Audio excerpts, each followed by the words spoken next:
Hi everyone, Dr. Nancy here, and this is the second installment of the building of the Hugelkultur, and this is a small Hugelkultur that we're going to plant some herbs on, and maybe a bay tree, I think. And so with part one, you saw me lay down the branches, bring in the wood chips, lay down the straw, and now I've been putting the gardening soil on top.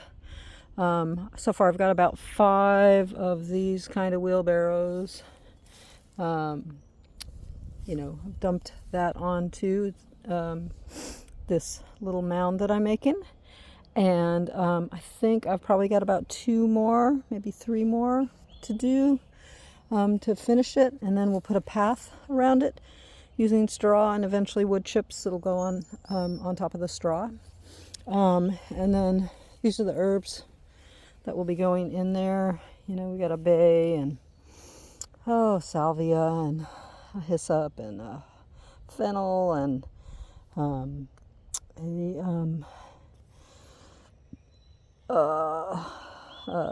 the anise hyssop and some calendula, dill, and valerian. Yeah, so lots of herbies, little mulleins in there. Marshmallow, I got a marshmallow, cool. Yeah, so these little herbies are going to get planted in there, and I'll show you that when we get it all finished. Okay, alrighty. I'm going to pause it and then come back. Okay, so I actually ended up putting another 4 wheelbarrows on because I just wanted to make sure it was covered. And again, you can do layers, more layers of the twigs and the branches and the bark and the straw and the garden soil. But I am doing the quick way where I've only got 1 layer of each and a very thick layer of the garden soil over the top. Now you always have to remember with Hugelkulturs that they'll shrink as things break down. So I'm actually looking forward to this kind of sinking down into the earth and creating just a really rich flower bed kind of height eventually. This is where we're planting our herbs. All our herbs are over there that we're going to plant in here, and that'll be the next thing that I show you.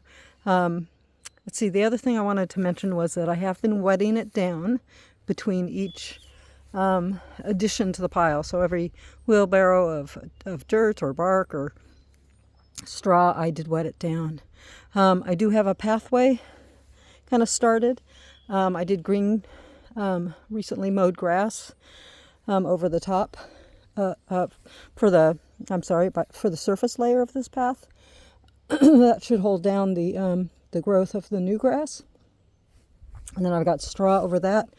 And when I chip my pile of branches, I will then put that on top of the straw.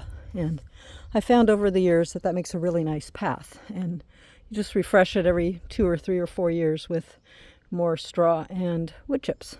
Yeah, and it eventually becomes dirt over a period of 20 years or more. All right, so the next picture you'll see are the herbs